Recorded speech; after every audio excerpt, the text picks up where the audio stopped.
ഫെബ്രുവരി 28 അന്ന് മണിക്കൂറുകൾ കൊണ്ടെടുത്ത ഒരു തീരുമാനത്തിന് പുറത്താണ് ഇസ്രായേലുമായി ഒന്നിച്ച് US ഇറാൻ യുദ്ധത്തിന് തുടക്കമിട്ടത്. അതൊരു ഇന്റലിജൻസ് വിവരത്തിന്റെ അടിസ്ഥാനത്തിലായിരുന്നു. ഫെബ്രുവരി 28 രാവിലെ ഇറാന്റെ പരമോന്നത നേതാവ് 86-കാരനായ ആയത്തുള്ള അലി ഖാംനയി തന്റെ ഉന്നത ഉദ്യോഗസ്ഥരുമായി യോഗം ചേരുന്നുവെന്ന രഹസ്യ വിവരത്തിന്റെ അടിസ്ഥാനത്തിൽ. അതിൽ USന്റെ സ്ട്രാറ്റജി വ്യക്തമായിരുന്നു. ഖാംനയിയെയും ഭരണ നേതൃത്വത്തെയും കൊല്ലുക, പകരം നിലവിലെ ഇറാൻ ഭരണകൂടത്തിലുള്ള ചിലരെ അധികാരസ്ഥാനത്തേക്ക് കൊണ്ടുവരിക. അതു ലക്ഷ്യം വെച്ച് US ഇസ്രായേൽ വിമാനങ്ങൾ തെഹ്റാനിലെത്തി. പിന്നാലെ ബോംബിട്ടു. പക്ഷേ ആദ്യ ആക്രമണത്തിൽ തന്നെ USന് പാളി. ഖാംനയിക്കൊപ്പം കൊല്ലപ്പെട്ടവരിൽ US കണ്ണുവച്ചിരുന്ന എല്ലാ സാധ്യതയുള്ള നേതാക്കളും മരിച്ചുപോയി. പകരം പ്രസിഡന്റ് ഉൾപ്പെടെ മറ്റു നേതാക്കൾ ശക്തിയോടെ ബാക്കിയാവുകയും ചെയ്തു. നമ്മൾ കരുതിയിരുന്നവരിൽ ഭൂരിഭാഗവും മരിച്ചുവെന്ന് ട്രംപ് പിന്നീട് സമ്മതിച്ചതായി CNN ഇന്നലെ പുറത്തുവിട്ട റിപ്പോർട്ടിൽ കൃത്യമായി വിശദീകരിക്കുന്നുണ്ട്. 4 ദിനം കൊണ്ട് ആക്രമണം പൂർത്തിയാക്കി മടങ്ങുമ്പോൾ ഭരണ നേതൃത്വം ഇല്ലാതെയാകുന്ന ഇറാൻ, ആ വരുന്ന ശൂന്യതയിലേക്ക് ഇസ്രായേലിൻ്റെയും USൻ്റെയും താൽപ്പര്യങ്ങൾ സംരക്ഷിക്കുന്ന ഒരു പുതിയ ഭരണാധികാരി. പിന്നാലെ ഹോർമോസ് ഉൾപ്പെടെ പശ്ചിമേഷ്യയിൽ അപ്പാടെ ഇസ്രായേലിൻ്റെയും USൻ്റെയും സ്വാധീനം. ഇതായിരുന്നു ഇറാൻ ആക്രമണത്തിന് മുന്നിട്ടിറങ്ങുമ്പോൾ ട്രംപ് കണ്ട സ്വപ്നം.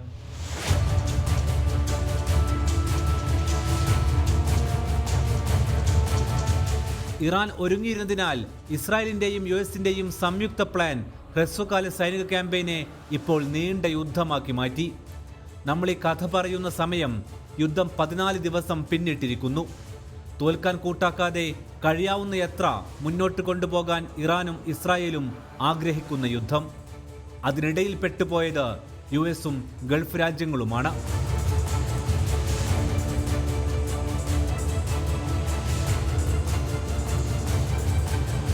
ആക്രമണത്തിന്റെ ആദ്യ ദിനങ്ങളിൽ തന്നെ US പ്ലാൻ പ്രകാരം ഇറാൻ ഭരണകൂടം പൊളിഞ്ഞില്ല, പകരം ശക്തിപ്പെട്ടുവെന്ന് US മാധ്യമങ്ങൾ തന്നെ റിപ്പോർട്ട് ചെയ്തു. പിന്നാലെ ഇറാൻ മിഡിൽ ഈസ്റ്റിലെ ലക്ഷ്യങ്ങളിലേക്ക് ആക്രമണം ശക്തമാക്കി. ഓയിൽ ടാങ്കറുകളെ ലക്ഷ്യം വെച്ച് ഹോർമോസ് കടലിടുക്കിലൂടെയുള്ള ഓയിൽ ഗതാഗതം സ്തംഭിപ്പിച്ച് ആഗോള ഊർജ പ്രതിസന്ധി ആദ്യ ദിനങ്ങളിൽ തന്നെ സൃഷ്ടിക്കാൻ ഇറാന് കഴിഞ്ഞു. ഇതുതന്നെയായിരുന്നു ഇക്കാലമത്രയും ഇറാൻ പറഞ്ഞ തുറുപ്പുചീട്ട്.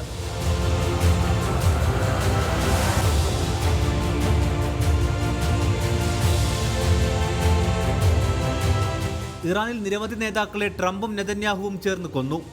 150-ലേറെ പെൺകുട്ടികളെ അടക്കം 1400-ലേറെ പേർ ഇതിനകം കൊല്ലപ്പെട്ടിട്ടുണ്ട്. പെൺകുട്ടികളെ കൊന്ന വാർത്ത അന്താരാഷ്ട്ര ശ്രദ്ധ നേടിയതോടെ പിന്നിൽ ഇറാനാണെന്ന് പറഞ്ഞ് ഒഴിയാനായിരുന്നു ട്രംപിന്റെ ശ്രമം. പക്ഷേ USലെ പ്രതിപക്ഷ മാധ്യമങ്ങൾ പിന്തുടർന്നതോടെ അന്വേഷണത്തിൽ US സൈന്യത്തിന് പാളിയതായി കണ്ടെത്തി. പിന്നാലെ സിവിലിയൻ കേന്ദ്രങ്ങൾ പരമാവധി ഒഴിവാക്കാൻ US സൈന്യത്തിന് നിർദ്ദേശം വന്നു. ഇപ്പോഴും പക്ഷേ സാധാരണക്കാർ കൊല്ലപ്പെടുന്നുണ്ട്. തെഹ്റാനിലെ സൈനിക കേന്ദ്രങ്ങൾ ഉൾപ്പെടെ തകർത്തതായി ട്രംപ് പിന്നാലെ അറിയിക്കുന്നു. വ്യോമനാവിക കരസേനാ വിഭാഗത്തിന്റെ മുഴുവൻ കേന്ദ്രങ്ങളും തരിപ്പണമാക്കിയെന്ന് ട്രംപ് ആവർത്തിച്ച് വിശദീകരിക്കുന്നുണ്ട്. 500 മീറ്റർ താഴെ വരെയുള്ള ഇറാന്റെ മിസൈൽ സിറ്റികൾ സമ്പൂർണ്ണമായി തകർന്നോ എന്നതിന് ഇന്നും ഇപ്പോഴും ഇസ്രായേലിലേക്ക് പോകുന്ന ഇറാന്റെ മിസൈലാണ് ഉത്തരം. പക്ഷേ യുദ്ധം ആദ്യ ആഴ്ച പിന്നിടുമ്പോൾ തന്നെ മേൽപ്പറഞ്ഞ കാരണങ്ങൾ ആവർത്തിച്ച് ട്രംപ് യുദ്ധത്തെ വിജയമായി പ്രഖ്യാപിക്കുന്നു. പക്ഷേ 2 ആഴ്ചയായിട്ടും ഇപ്പോഴും യുദ്ധം അവസാനിപ്പിക്കുവാനുള്ള തന്ത്രമില്ല. കാരണം US പ്രഖ്യാപിച്ച ലക്ഷ്യം ഇനിയുമേറെ അകലെയാണ്. ഇതുവരെ യുദ്ധത്തിൽ 13 അമേരിക്കൻ സൈനികർ മരിച്ചു, 140ഓളം പേർക്ക് പരിക്കേറ്റു. അമേരിക്കൻ പൊതുജനാഭിപ്രായം യുദ്ധത്തിനെതിരാണെന്ന് CNNഉം വാൾസ്ട്രീറ്റ് ജേണലും ചൂണ്ടിക്കാട്ടുന്നു. ഖാംനയിയെ കൊല്ലുന്നത് കൂടുതൽ കടുത്ത നേതാവിനെ കൊണ്ടുവരുമെന്ന് ട്രംപിന് നേരത്തെ മുന്നറിയിപ്പുണ്ടായിരുന്നതാണ്. പക്ഷേ അദ്ദേഹം മുന്നോട്ട് പോയി. ഖാസിം സുലൈമാനിയുടെ വധവും ഇറാൻ ആണവ കേന്ദ്രങ്ങളിലെ ബോംബിങ്ങും ഉൾപ്പെടെ നിരത്തി പ്രതിരോധ വകുപ്പും ട്രംപിനെ പ്രോത്സാഹിപ്പിച്ചു. പക്ഷേ യുദ്ധലക്ഷ്യങ്ങൾ നേടാനാകാതെ പോയതിന്റെ അസ്വസ്ഥത ട്രംപിന്റെ ശരീരഭാഷയിലുണ്ട്. USന്റെ സാധാരണ യുദ്ധപദ്ധതി പോലെ ദൃഢമല്ലായിരുന്നു ഇറാനിലേക്കുള്ള പ്ലാനെന്ന് US ഉദ്യോഗസ്ഥരും മാധ്യമങ്ങളും ആദ്യ ദിനങ്ങളിൽ തന്നെ ചൂണ്ടിക്കാട്ടിയിരുന്നു. ഇതിന് കാരണമായത് യുഎസിന്റെ നാഷണൽ സെക്യൂരിറ്റി കൗൺസിൽ സ്വന്തം താൽപര്യം സംരക്ഷിക്കാൻ വേണ്ടി ട്രംപ് വെട്ടിച്ചുരുക്കിയതാണെന്ന് മുതിർന്ന യുഎസ് ഉദ്യോഗസ്ഥർ ചൂണ്ടിക്കാട്ടുന്നു. അതെന്താണെന്ന് നോക്കാം. 2025 മെയ് മാസത്തിൽ ട്രംപ് ഭരണകൂടം വൈറ്റ് ഹൗസിലെ നാഷണൽ സെക്യൂരിറ്റി കൗൺസിലിന്റെ സ്റ്റാഫിനെ വൻതോതിൽ കുറച്ചിരുന്നു. മുൻപ് ഏകദേശം 300-350 പേരായിരുന്നു ഇതിലെ സ്റ്റാഫ് അംഗങ്ങൾ. ഇവരുടെ എണ്ണം ആദ്യഘട്ടത്തിൽ 150-ൽ താഴെയോ പിന്നീട് 50 മുതൽ 60 പേർ മാത്രമാക്കിയോ ചുരുക്കി. ഇതൊരു വലിയ റീസ്ട്രക്ചറിംഗ് ആയിരുന്നു. നിരവധി ഉദ്യോഗസ്ഥരെ ഇതിന്റെ ഭാഗമായി പുറത്താക്കി. ചിലരെ മറ്റു ഏജൻസികളിലേക്ക് മാറ്റി. ബ്യൂറോക്രസിയുടെ കെട്ടുപാടുകൾ ഒഴിവാക്കി സ്വന്തം താൽപ്പര്യങ്ങൾ വേഗത്തിൽ നടപ്പാക്കുകയായിരുന്നു ട്രംപിന്റെ ലക്ഷ്യം. മാത്രവുമല്ല, വിവരങ്ങൾ പുറത്തേക്ക് ചോരുന്നത് കുറക്കുകയും ലക്ഷ്യമായിരുന്നു. ഇത് പക്ഷേ NSCയെ ദുർബലമാക്കി. ഇതിന്റെ പ്രത്യാഘാതം യുദ്ധത്തിൽ കണ്ടുവെന്ന് US മാധ്യമങ്ങൾ ചൂണ്ടിക്കാട്ടുന്നു. NSC സാധാരണയായി വിവിധ ഏജൻസികളിൽ നിന്നുള്ള ഇൻപുട്ടുകൾ ശേഖരിച്ച് റിസ്കുകൾ വിലയിരുത്തി പ്രശ്നങ്ങൾ കണ്ടെത്തി പ്രസിഡന്റിന് മുന്നിൽ അവതരിപ്പിക്കുന്ന റോളാണ് വഹിക്കുന്നത്. സ്റ്റാഫ് കുറഞ്ഞതോടെ ആ പ്രോസസ് ദുർബലമായി. ഇറാൻ ആക്രമണത്തിൽ റിസ്കുകൾ മുൻകൂട്ടി കാണുന്നിടത്ത് തന്നെ പാളി. ഇറാന്റെ തിരിച്ചടി, ഹോർമുസ് അടക്കൽ, സാമ്പത്തിക പ്രത്യാഘാതങ്ങൾ എന്നിവ പൂർണ്ണമായും വിലയിരുത്താതെ പോയി. ഫലത്തിൽ യുദ്ധം പ്രതീക്ഷിച്ചതിലും വലുതും നിയന്ത്രണാതീതവുമായി. യുദ്ധത്തിൽ യുഎസിന്റെ ഷോക്ക് ആൻഡ് ഓ പൊളിഞ്ഞു. ഷോക്ക് ആൻഡ് ഓ എന്നത് 2003 ഇറാഖ് യുദ്ധത്തിൽ അമേരിക്ക ഉപയോഗിച്ച ഒരു സൈനിക തന്ത്രമാണ്. വൻതോതിലുള്ള ആദ്യകാല ബോംബിംഗ്, പിന്നാലെ മിസൈൽ ആക്രമണങ്ങൾ. ഇവയിലൂടെ എതിരാളിയെ മാനസികമായും സൈനികമായും തകർക്കുക, പിന്നാലെ വേഗത്തിൽ യുദ്ധം അവസാനിപ്പിക്കുക എന്നതാണ് ഇതിന്റെ ആശയം. ഇറാൻ യുദ്ധത്തിന്റെ തുടക്കത്തിൽ ട്രംപ് ഭരണകൂടം ഇതിനെ ഷോക്ക് ആൻഡ് ഓ ×10 എന്ന് വിശേഷിപ്പിച്ചു. അതായത് ഇറാഖിൻ്റെതിനേക്കാൾ 10 ഇരട്ടി ശക്തിയുള്ള വേഗത്തിലുള്ള ആക്രമണം. ഇത് പക്ഷേ ഇറാനിൽ പാളിയെന്ന് CNN 4 കാരണങ്ങൾ അക്കമിട്ട് നിരത്തുന്നു. അവ ഇവയാണ്: 1. ആക്രമണത്തോടെ ഇറാൻ ഭരണകൂടം തകർന്നില്ല, പകരം ശക്തിപ്പെട്ടു. പുതിയ ഹാർഡ് ലൈൻ ലീഡറെ പരമോന്നത നേതാവായി ഇറാൻ നിശ്ചയിച്ചു. 2. ഇറാന്റെ പ്രതികരണം വിചാരിച്ചതിലും ശക്തമായിരുന്നു. ഹോർമൂസ് കടലിടുക്ക് അടച്ചു. മിഡിൽ ഈസ്റ്റിലെ ലക്ഷ്യങ്ങളിലേക്ക് അവർ ആക്രമണം നടത്തി. 3. US പ്രതീക്ഷിച്ച പോലെ റെജീം മാറ്റമോ ജനകീയ കലാപമോ ഉണ്ടായില്ല. പ്രത്യേകിച്ച് പെൺകുട്ടികളടക്കം കൊല്ലപ്പെട്ടതോടെ നല്ലൊരു പങ്കും എതിർപ്പിൽ നിന്ന് പിന്മാറി. ഇറാനിലെ ജനങ്ങൾ ഐക്യപ്പെട്ടു തുടങ്ങി. 4. യുദ്ധം വേഗത്തിൽ അവസാനിക്കാതെ ദീർഘകാല ഓപ്പൺ എൻഡഡ് യുദ്ധമായി മാറി. സാമ്പത്തിക പ്രതിസന്ധിയും അമേരിക്കക്ക് സൈനിക നഷ്ടങ്ങളും ഇവ സൃഷ്ടിച്ചു. ചുരുക്കത്തിൽ NSC ചുരുങ്ങിയത് യുഎസിന്റെ പ്ലാനുകൾ തന്നെ ദുർബലമാക്കി. അതിനാൽ ഷോക്ക് ആൻഡ് ഓ പോലെയുള്ള ഓവർ ഒപ്റ്റിമിസ്റ്റിക് തന്ത്രം യാഥാർത്ഥ്യവുമായി യോജിച്ചില്ല. യുദ്ധം കൂടുതൽ സങ്കീർണമാകുന്നതാണ് നിലവിലെ ചിത്രം.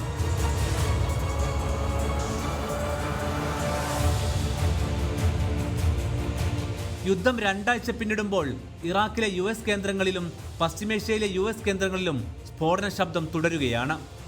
അമേരിക്കൻ പൗരന്മാരെ ഒഴിപ്പിക്കൽ വൈകിയതും USൽ ചോദ്യം ചെയ്യപ്പെട്ടു. അനന്തമായ യുദ്ധം നീണ്ടതോടെ US സുരക്ഷയിൽ വിശ്വസിച്ച ഗൾഫിലെ സഖ്യകക്ഷികൾ എന്നാണ് യുദ്ധാവസാനം എന്ന് ചോദിച്ചു. പക്ഷേ ട്രംപിന് ഉത്തരമുണ്ടായിരുന്നില്ല. ഇറാന് വേണ്ടി ലെബനോനിലെ ഹിസ്ബുള്ള കളത്തിലിറങ്ങി. ഗസ യുദ്ധത്തിൽ ഹിസ്ബുള്ളയെ സായുധമാക്കി ഇല്ലാതാക്കിയെന്ന് പറഞ്ഞ ഇസ്രായേലിലേക്ക് ഇന്നും ഹിസ്ബുള്ളയുടെ മിസൈലുകൾ എത്തുകയാണ്. ഇസ്രായേൽ ഹിസ്ബുള്ളയെ ആക്രമിച്ചു. ലെബനോനിൽ മരണങ്ങൾ വർദ്ധിച്ചു. ലെബനോന്റെ പല ഭാഗങ്ങളും പിടിച്ചെടുക്കുമെന്ന് പിന്നാലെ ഇസ്രായേൽ പ്രഖ്യാപിച്ചു. US കോൺഗ്രസിൽ ഡെമോക്രാറ്റുകളും യുദ്ധലക്ഷ്യങ്ങൾ ചോദിച്ചു. പക്ഷെ അപ്പോഴും ട്രംപിന് ഉത്തരമില്ല. യുദ്ധം വിജയിച്ചതായി പ്രഖ്യാപിച്ച് മടങ്ങുന്നതാണ് ബുദ്ധിയെന്ന് ട്രംപിനോട് ഉപദേശകരിൽ പലരും മുന്നറിയിപ്പ് നൽകിയിട്ടുണ്ട്. ഹോർമൂസിൽ ഇറാൻ പിടിമുറുക്കിയതോടെ USൽ ഗ്യാസ് വില $3.63 ഹാലിളകിയ ട്രംപ് ആഗോള ഓയിൽ റിസർവുകൾ പുറത്തിറക്കാൻ വേണ്ടി കിണഞ്ഞു ശ്രമിച്ചു. അത് പുറത്തിറക്കാൻ ഭാഗികമായി തീരുമാനമായെങ്കിലും പൂർണ്ണ പരിഹാരമായില്ല. ഒടുവിൽ ഗതികെട്ട് ട്രംപ് ഇറാന്റെ കാർഗ് ദ്വീപ് ബോംബിട്ട് കൂടുതൽ ഭീഷണി ഉയർത്തി. പക്ഷേ ദ്വീപിലെ ഓയിൽ കേന്ദ്രങ്ങൾക്ക് എന്തെങ്കിലും സംഭവിച്ചാൽ മേഖലയിലെ എണ്ണപ്പാടങ്ങളിൽ തീ പടരുമെന്ന് ഇറാൻ മുന്നറിയിപ്പ് നൽകി. പിന്നാലെ ഗൾഫിന്റെ പല തീരത്തും ആക്രമണം തുടരുകയാണ്.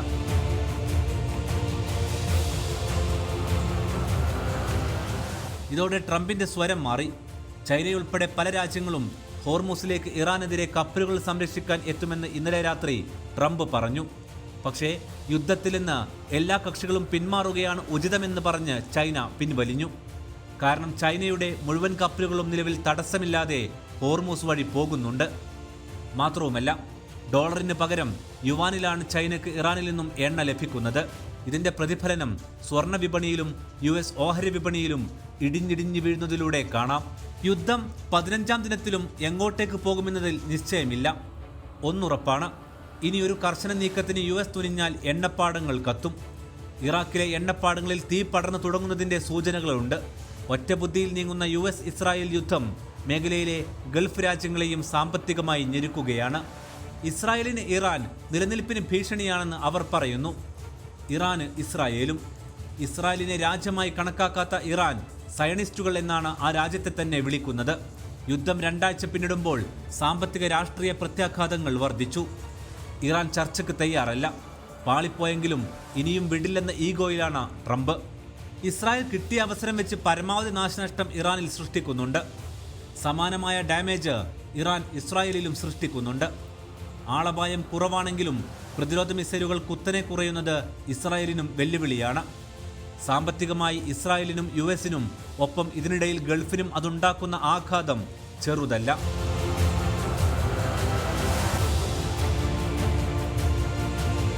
ഈ യുദ്ധം ഇപ്പോൾ എന്തായാലും US-ൻ്റേതോ ഇസ്രായേലിൻ്റേതോ അല്ല, ഇറാൻ്റേതാണ്. അവരാണിപ്പോൾ ഈ യുദ്ധത്തിൻ്റെ ഗതി നിയന്ത്രിക്കുന്നത്. അതുതന്നെയാണ് ലോകവിപണിയിൽ ഇനിയുള്ള ദിനം കാണാൻ പോകുന്നതും. അതറിഞ്ഞു തന്നെയാണ് ഗൾഫ് രാജ്യങ്ങൾ യുദ്ധത്തിലേക്ക് ഒരു നിലക്കും നീങ്ങാത്തതും. ഗൾഫ് രാജ്യങ്ങൾ സ്ട്രാറ്റജി മാറ്റുന്നതിനെക്കുറിച്ച് ചിന്തിക്കുന്നതും ഈ പോയിന്റിൽ തന്നെയാണ്.